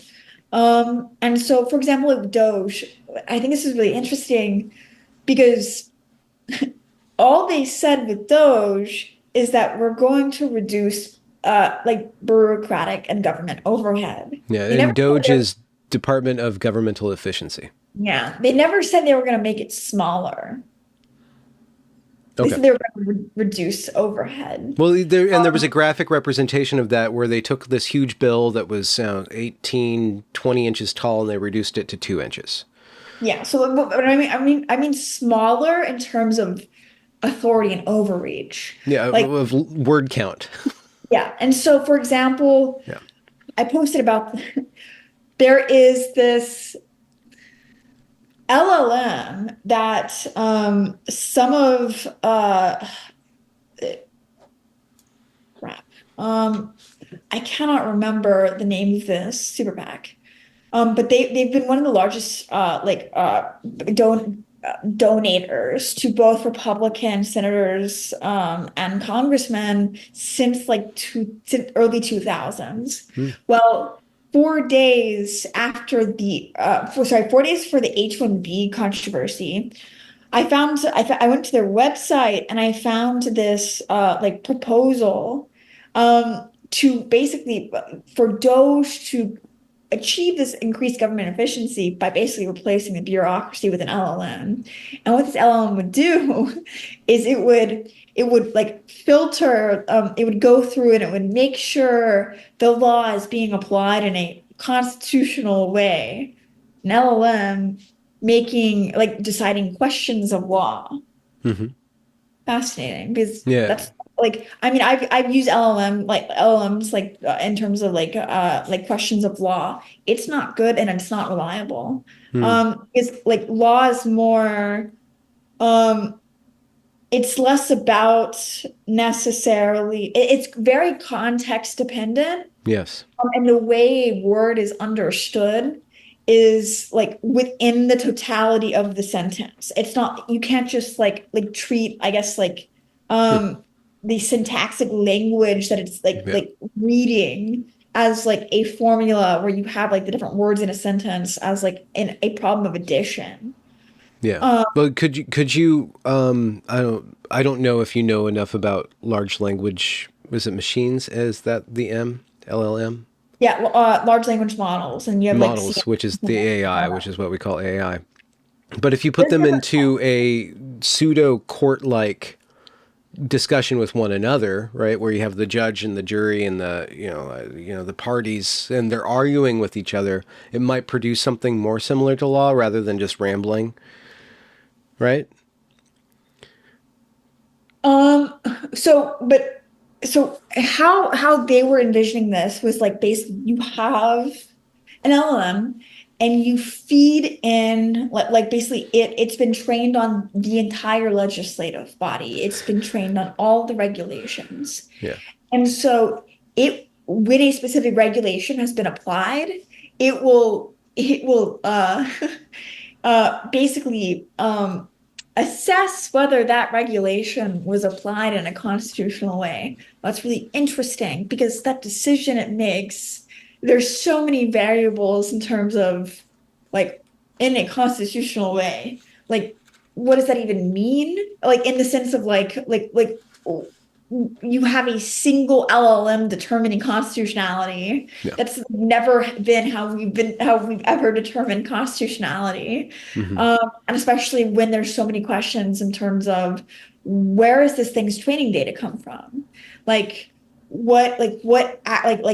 filters are being applied over within the LLM that are like affecting its output. And then also what I think is underplayed here is that even within bureaucracy, we have mechanisms of transparency. We have FOIA requests. There are paper trails to an extent. Like, sure, they can be destroyed or fudged, but we can access those and try to like form around the truth, like put the pieces together in some type of way. But with LLMs, you essentially have a black box software that would be making decisions in terms of applying regulation, interpreting the constitutionality of applied regulation. That's effectively a black box because like the way LLMs work is you have an input layer, you have an output layer, and you have a hidden layer. You can Hmm. put queries in, and then you get that's the input, and then you get an output. But because it's like a dynamically and iteratively updating algorithm, you cannot really see how it makes its decisions. Okay. And so, in like the logic applied to go from point A to point B, from input to output, you don't really understand. Like even the like developers themselves don't really understand. They can't really like open the black box and see how this thing reasoned from point A to point B. Um, that's just not how it works. And that's because of these like iteratively updating dynamic algorithms. Like for example, if you have an LLM, like it's trained on a base training set. Like you've gone through a couple like what they call epochs. You've trained it to essentially by comparing a test set against a training set iteratively. I did some CNN training in grad school, but not very much because it was biomedical engineering, so it was for like biomedical and medical device applications. But basically, uh, if you have a self like base as it generates, as people ask it questions, as it generates outputs to queries, um, a lot of LLMs now, just like ChatGPT, they'll be training themselves as people ask it questions. And so like that's dynamically and iteratively updating Hmm. in that sense. Well, And don't we so all do that? I mean, the more times we return to a question or thought process, we refine it a little bit more. yeah, but I can tell you how I reason to get there. Okay. LLM can't. I mean, they Mm. can make something up, they can lie to you. I'm like, okay, well, like what's the thought process in coming to that determination? Hmm. Well, it can tell you how one might theoretically get from point A to point B, but Okay. it won't Yeah. tell you how it actually got from point A to point B. Yeah. Because it itself can't really like explain to you how it got from point A to point B. Yeah. So installing that into the government will always only serve the interests that are doing the installation. Yeah. Yeah. I mean, they control what the LM's trained on. They control what data set is actually put into the mix. Hmm. And I probably think that's why Elon bought Twitter was as a like right-wing training data set. Mm. Um, Hmm. and so because like if you look at OpenAI, um, the almost the entirety of, let's say, the internet just like soup that it was being trained on had been like systematically like filtered of all right-wing content. Yeah. So if you're going to get a LLM that's going to be making government decisions, you have to be able to be like, hey, like there's balance in terms of training sets Yeah. here. Yeah. Like I'm Yeah. training it on a right-wing data set. And I've had people One, say, one, well, one, one group of data is calling everybody a fascist. The other group of data is calling everybody gay and retarded. If you put them together, then you have the open AI centrist. but I think it's not going to be good. Is there opportunity for you with your degree and with your training set of grad school and the skills that you've gained and then the projects that you're working on now to either foresee or do a Nancy Pelosi and buy an island with your foresight Um, of the market? I I really don't think I think that's probably the only way out is basically to Like go live in the woods and like go off grid because I don't like as everything becomes like digitized and as we become like more able to process and filter vast quantities of information much quicker, like the ramifications that has in terms of the surveillance state are like insane.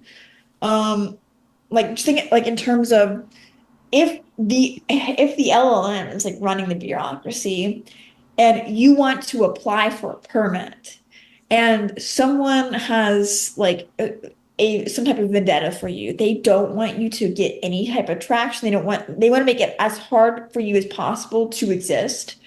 They can they can go through and they can like tell the LLM like theoretically that to go through and make sure all of your I's and all of your T's have been like crossed and dotted throughout the entirety of your life.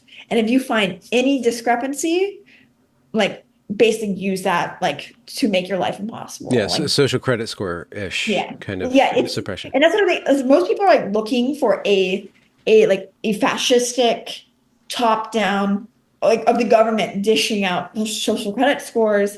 It was always going to be a public-private partnership. It was always going to be private companies implementing this. But like with the government then incorporating it and like them getting contracts. Like you see that now with like the five major AI companies and like there basically being a cap on a regulatory cap on new like new AI. Hmm. And so this is like always going to be the way it was going to happen. And that's how I don't think there's going to be a CB like DC or like I think I'm butcher the algorithm, like a centralized digital currency. I think it was always going to be something like Bitcoin. Like like where, oh, like Bitcoin's a private, decentralized thing. Not really. There's really not like there's ways to be more anonymous, but there's no way to be anonymous. There's no Hmm. way to like totally go like black using that. Like and like as institutions buy it up, as institutions hold more and more of the float, I mean that's just like centralized pretending to be decentralized. Um and so And this is inevitable from your point of view. it's inevitable that as let's say we continue to things scale up rather than scale down. So unless there is like a mass injection of let's say like energy into the system, like there is like some type of like catastrophic direction changer. The inertia is going to continue to carry it in the direction we're moving. Mm. And so what that means is like in terms of like the government has been getting increasingly like just like look at the course of American history. Um, we've never had more regulatory like burdens and more hoops to jump through than we have now. Um, and it continues. Modern life has like become a series of like it's become more and more unnecessarily complicated as the federal government has gained more and more power. And like that's become a necessity as secularization occurs, as we get less homogenous, because Mm. people are forced to like look towards the federal government as kind of like their orienting point, because there's no longer that actual transcendent got like for like guiding moral authority. The government is that kind of intercessionary force. Mm. And so the government has to continue to scale up. It does not scale down. It never scales down. It Um, collapses historically, doesn't it? well, but sure. I mean, I consider that like in a jet like that collapse. It's typically precipitated by something, Okay. and so that'd be like the injection of like quote unquote energy, like force into the system that like alters the directionality Hmm. of a specific regime. Well, But can we go backwards from secularity, from freedom of association, from freedom of belief, from Protestantism, from the Reformation? can we like wind back the clock? Do you mean? Uh, can we? Do you foresee that people will become more religious, and is that a good thing? Yeah, well, I think we're in an age of the post-secular.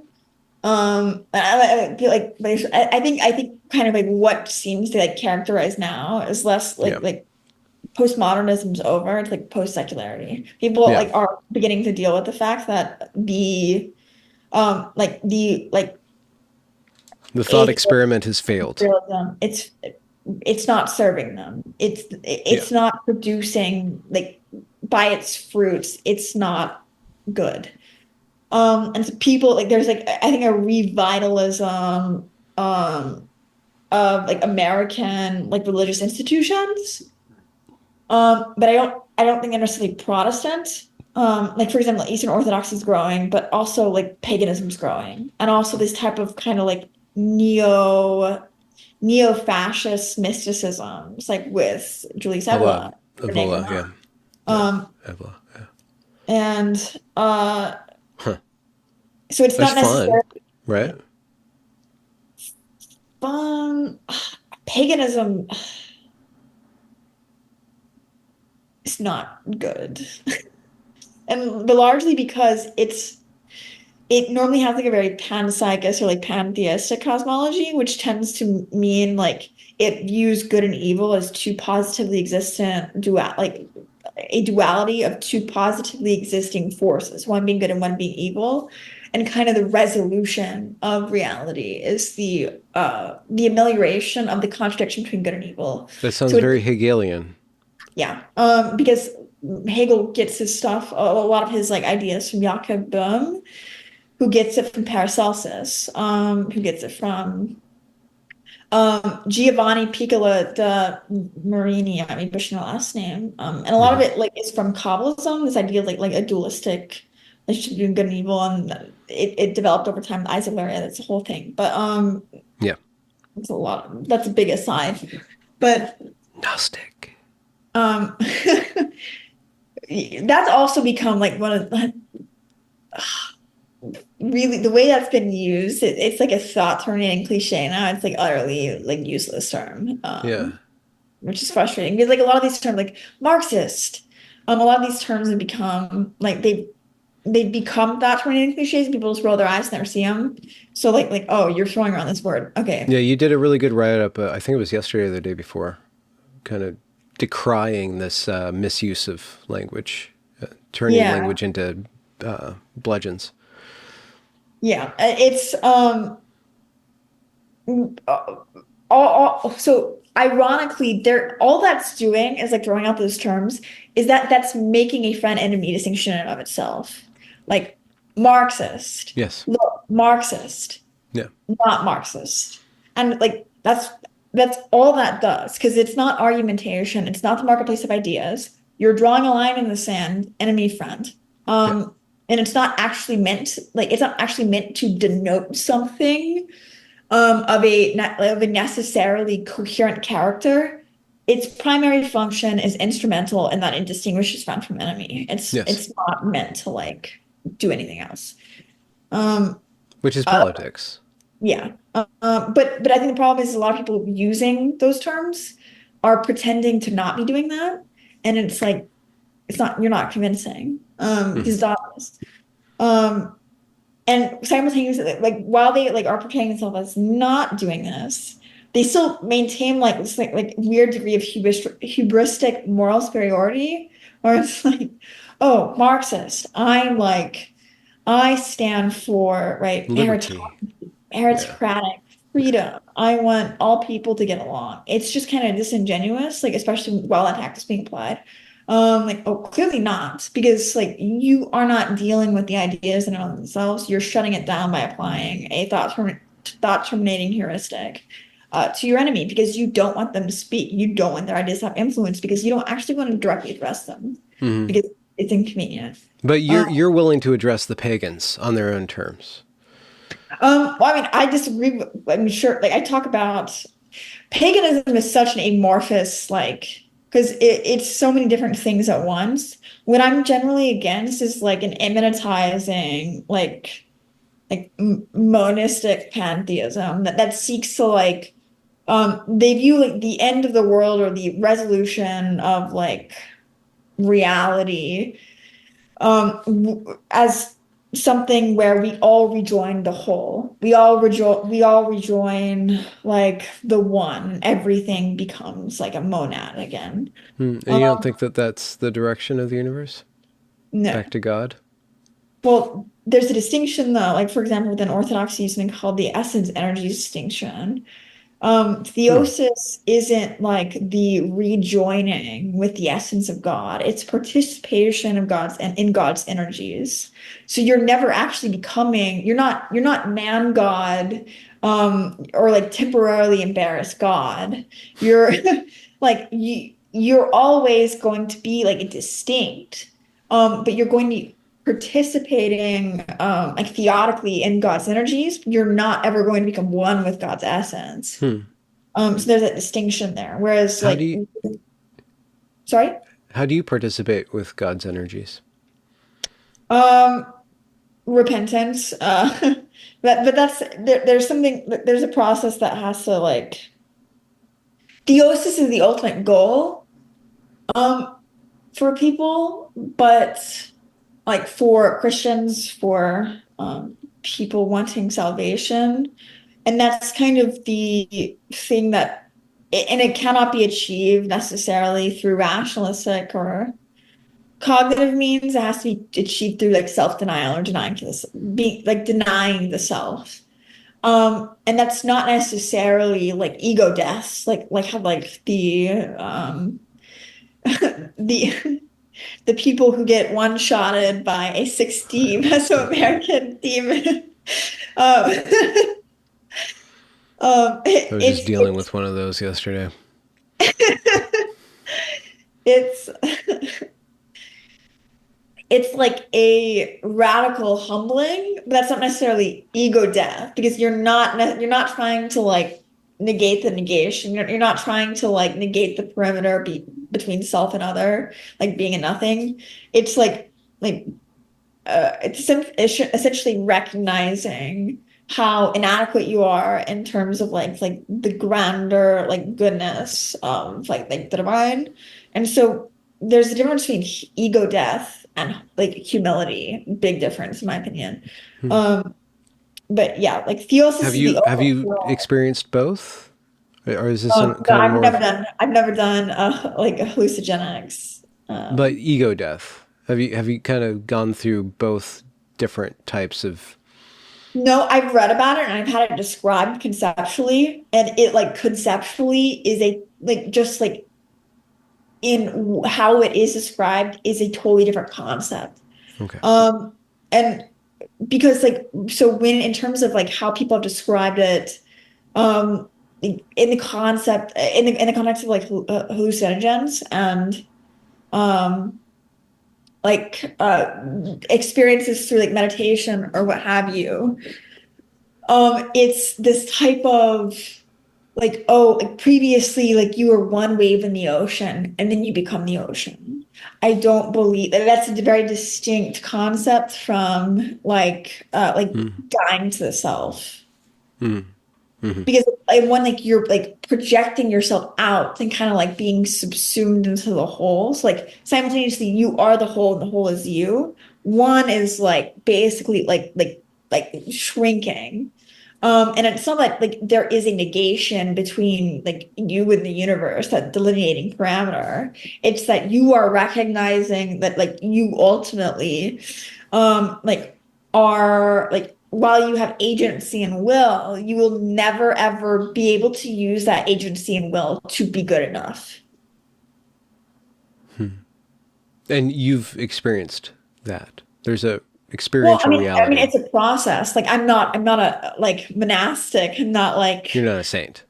yeah. So like because it takes like it's extremely like it takes an extreme degree of asceticism. Like you have to be in like you can't just like wake up one day Hmm. and do it. Like it's a practice of like self-reflection, like self-denial, and like saying the Jesus prayer, like hesychastic like prayer. And so it's not something that that you can just do, like wake up one day and do. It takes like a lot of like work and a lot of I feel Dedication. be like self-humbling and like self-denial in that sense. Are you It's called to do that? Do you feel called to go in that direction? Or do you just want to go in that direction? That's kind of the wrong kind of way to phrase in it. terms of like Eastern Orthodoxy. I'm an Eastern Orthodox catechumen. Well, yeah, but you were drawn to that faith, but is there something inside of you that's calling you to go in that path, or did it make sense, like kind of It deconstruct makes it? sense. Okay. Yeah, yeah. Um, which is ironic because I got there like a lot of the way. The distance was traversed and getting there with like I guess like more like with reason and like cognitive faculties, but like and you can't use reason and cognitive faculties to do that, like the opposite. In fact, like you will never be able to do it using reason and cognitive faculties. You can't reason yourself Hmm. to basic self-denial. In fact, like reason and like complex thought and complex abstractions are a frustration in terms of the ability to achieve that. Hmm. Um, Yeah. I find it, there's people, you and Dave Green, and other people who arrive to the conclusion of Christianity through a process of a mixture of experience and rationality. But and pardon me speaking about you, and Dave, if you listen to it, pardon me speaking about you in this term, but it's just something I see, that you're aware that your mind is your chief instrument, and it's just how you live your life, what you live your life through, and you're also aware your mind has brought you by grace somehow to the edge of your mind where like there's this like okay, well, I need to worship, and so this is what makes sense to worship, but like it's still like there's this, it's not yet like you don't, the spirit's not quite there, but like there's a place for the spirit to be there. And then the practice of becoming a religious person is to continually like clear that space and make that space known. And then to, in the way that you talk about politics, you're like, well, I'm not going to be prescriptive because I have to be humble. I can't direct anything. So I'm going to sit back, but I'm not going to disengage. I'm not going to be ego death, and I'm not going to be nihilistic or fatalistic, but I'm going to describe the fatalism of the system and the entropy of the system too. So it's this. well, and also like acedia is a sin. So like just to be like complacent and like, oh, well, this is none Mm, of my business. Like that's a sin. hmm, I mean, I'm not saying like, oh, people who aren't like overtly political are sinning, but like to like step back because you just feel like, yeah. oh, well, there's nothing I can do. There's no point. Well, That's just as to not think anymore would be to be a sin, even though you recognize that cognition gets in the way of transcendence. You still know that it's a sin well, to you're stop. giving it for a reason. Like it still Yeah, has its like function and purpose in place. reason for a reason. So when did you convert? This has So been. I'm a catechumen. I've been in the process. Like Hmm. I talked about this a little, I believe like 6 months ago, last time we talked. Yeah, But yeah, I've been in catechesis and I go to an Antiochian and as since well. then you've been robbed of your worldly goods. Oh, that one. Ooh, that made me mad. Are you still mad about that? That was a big blow. You Yeah, lost a I still have lot. like fantasies sometimes where I like imagine like I want him to come back so I can kill him, but um, I have to. No, I need to have the spirit of peace, but I really want to kill him. Hmm. These little tests. Uh, yeah. Yeah, but I've been. I think things happen for a reason. Like not in like oh like to teach me a lesson. I think that things like happen in terms of like for your development in response to them, and not like and like also as test in the sense that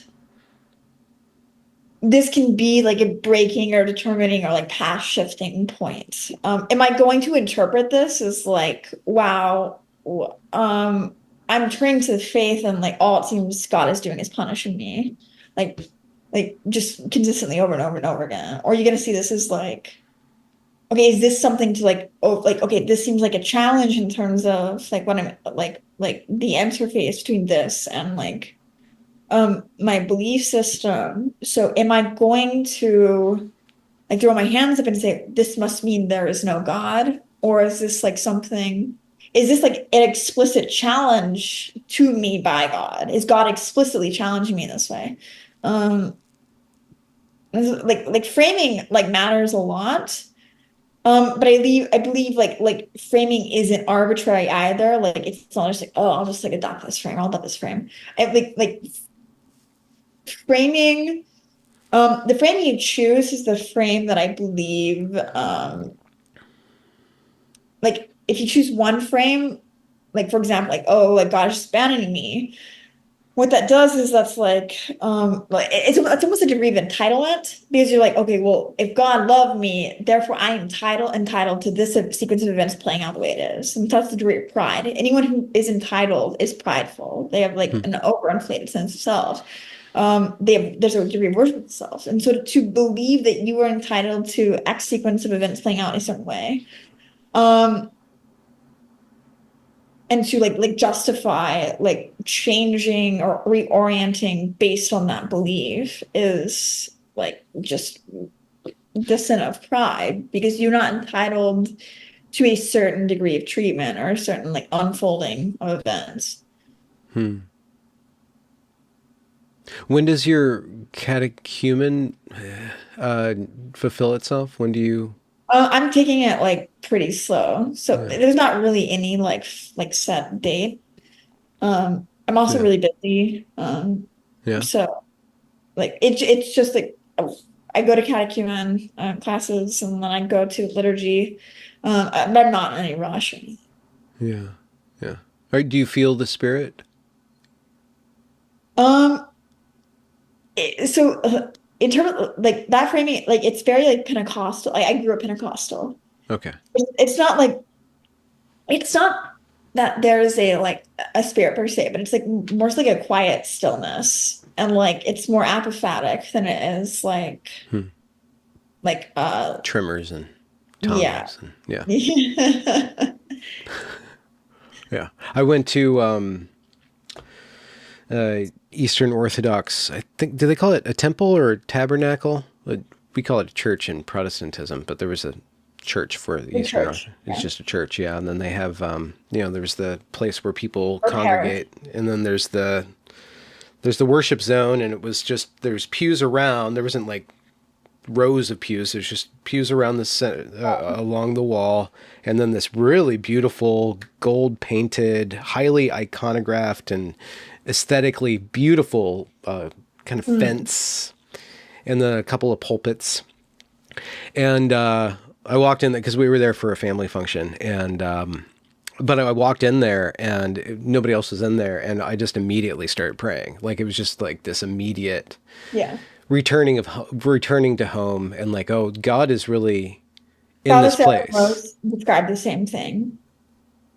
Um, so he was a big, he actually got in, he was doing studies in Eastern mysticism, Eastern Chinese religions, and he got into that because of Rene Guénon.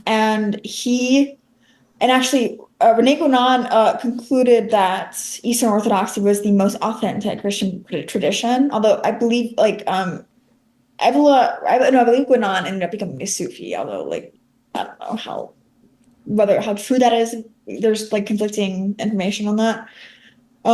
But Father Seraphim Rose, like the reason, like he like reasoned like to kind of like the Eastern spiritual traditions, but what made him become Orthodox was he stepped into an Orthodox church and he like said he felt like home, and then he just like became a monastic. And he's like, I believe he's going to be probably like or he hasn't been canonized yet, but probably the first like American Orthodox saint. Oh,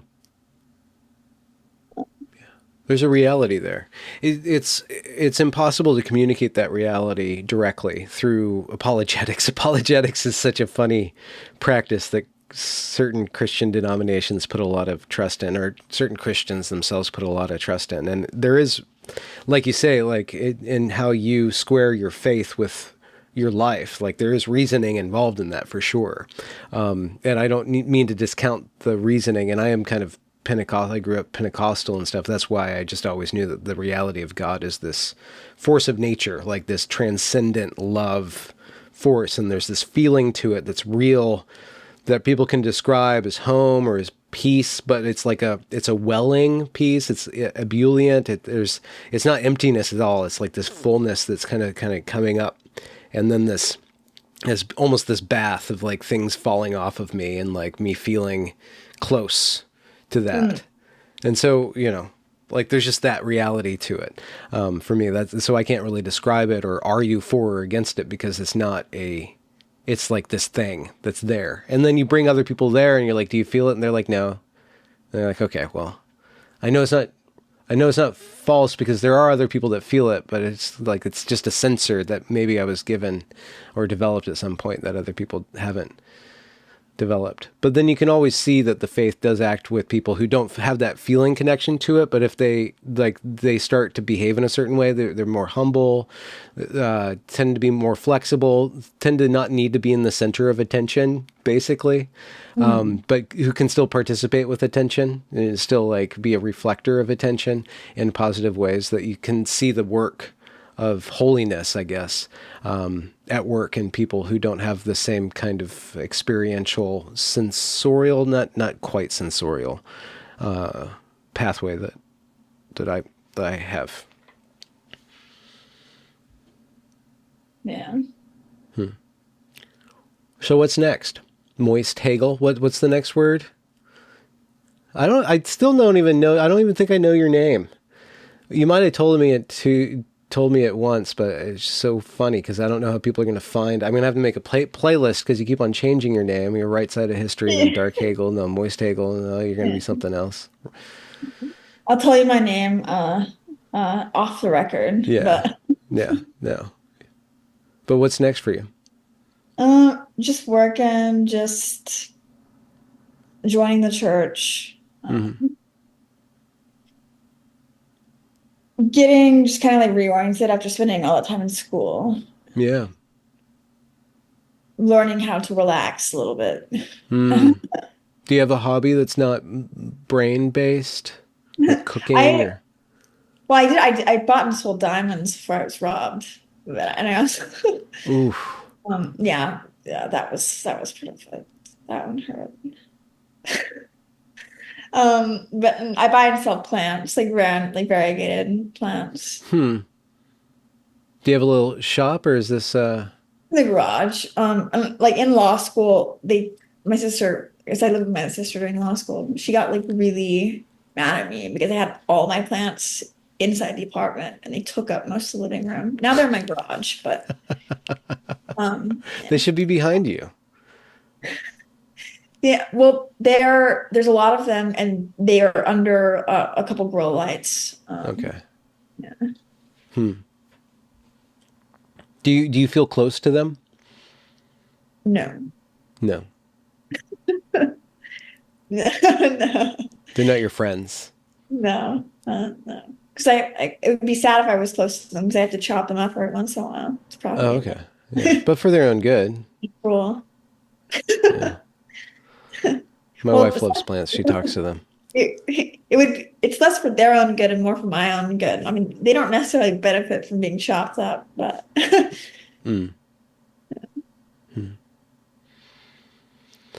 Well, cool. You say you're busy. I'm going to let you go. Always fun to have you on. You do apparently host several.